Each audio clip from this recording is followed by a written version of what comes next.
గత్యంతరం లేక మీకు ఊడిగం కాస్తా ఉన్నారు. బీహార్లో ఏం జరుగుతా ఉందో నాకు తెలియదు, కానీ ఇక్కడ జంగల్ రాజును మీరు సృష్టించి నడిపిస్తా ఉన్నారు.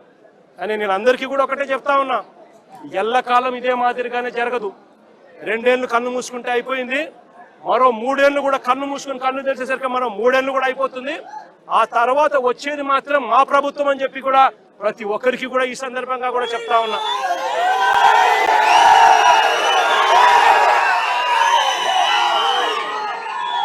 చంద్రబాబు నాయుడు గారికి చెప్తా ఉన్నాను, ఆయన కొడుకు చెప్తా ఉన్నాను, ఆయనకు కొమ్ము కాస్తా ఉన్నా ఆయన పార్టీ ఇతర పార్టీ నాయకులకు చెప్తా ఉన్నాను, ఆయనకు కొమ్ము కాస్తా ఉన్నా ఇలాంటి పోలీసు అధికారులకు కూడా చెప్తా ఉన్నాను.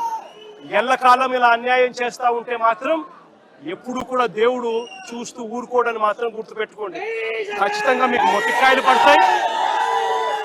రేపు పొద్దున మా ప్రభుత్వం వచ్చిన తర్వాత వీటి అన్నిటి మీద కూడా ఎంక్వైరీలు వేస్తాము, వడ్డీతో సహా చెల్లిస్తారు అని కూడా ఈ సందర్భంగా అందరికీ కూడా చెప్తా ఉన్నాం. అందరినీ కూడా బోన్లలో నిలబెడతాము, సాక్ష్యాలు ఆధారాలతో సహా యూనిఫామ్లు ఒక్కొక్కరికి కూడా ఇప్పించి వీళ్ళందరితో పాటు ఈ కాన్స్పిరసీలో భాగమైన ఇతర రాజకీయ నాయకులు ఎవరెవరైతే చేసినారో వాళ్ళందరినీ కూడా ఒక్కలో పెట్టి న్యాయం జరిగేట్టుగా వడ్డీతో సహా వీళ్ళంతా కూడా చెల్లించే పరిస్థితి కూడా వస్తుందని కూడా ఈ సందర్భంగా ప్రతి ఒక్కరికి కూడా హెచ్చరిస్తా ఉన్నా. జరుగుతా ఉన్నది విషపూరిత విత్తనాలు నాటుతా ఉన్నారు. దయచేసి ఈ విషపూరిత విత్తనాలు నాటడం ఇప్పటికైనా ఆపండి.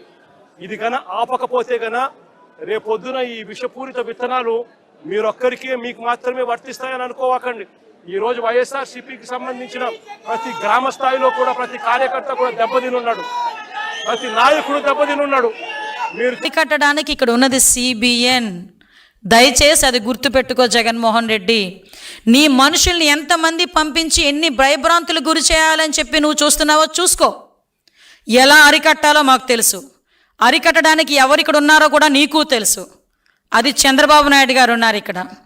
ఇష్టానుసారంగా రోడ్ల మీదకి వస్తాం, కత్తులు పట్టుకొని తిరుగుతాం, కొడవళ్ళు పట్టుకొని తిరుగుతాం, రప్పా నరుగుతామని చెప్పి రెచ్చిపోయి రోడ్డు మీదకి వచ్చి ఉన్మాదం చేయడానికి గనక ప్రయత్నం చేసిన ఆ ఆలోచన వచ్చినా ఒక్కసారి గుర్తుపెట్టుకో, ఎవరిని వదిలిపెట్టేది లేదు.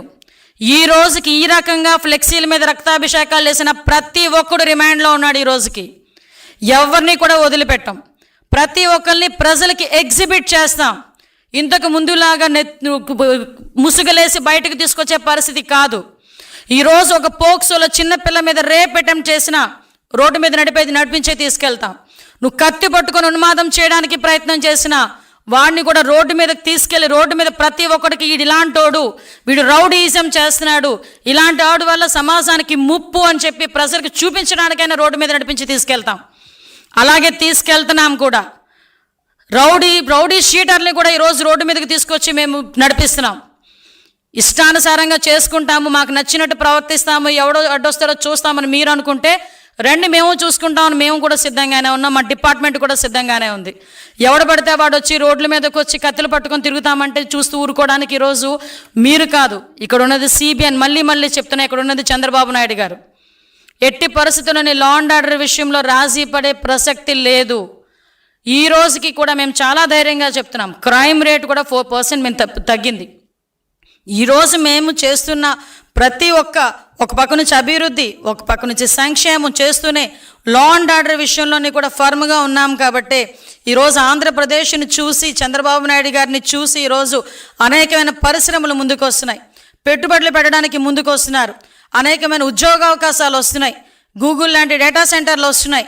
ఇవన్నీ వస్తుంటే చూసి ఓర్వలేక నీ రౌడీయిజంతో, నీ రౌడీ మోకలతో ప్రజల్ని భయభ్రాంతులకు గురి చేయడానికి ప్రయత్నం చేస్తే మేము చూస్తూ ఊరుకోవాలా? ఒక్కసారి ప్రజలు కూడా ఆలోచన చేసుకోవాలి. ఇంతకుముందు ఇదే రకంగా ఉన్మాదాలు చేసి అధికారంలోకి వచ్చి బాబాయ్ హత్యను అడ్డం పెట్టుకొని, బాబాయిని హత్య చేయించి దాన్ని అడ్డం పెట్టుకొని అధికారంలోకి వచ్చి ఎంతమంది ప్రాణాలని తీశారో మీకు కూడా తెలుసు, ఎన్ని ఉన్మాదాలు చేశారో మీకు కూడా తెలుసు, ఎంత అవినీతి చేశారో మీకు కూడా తెలుసు.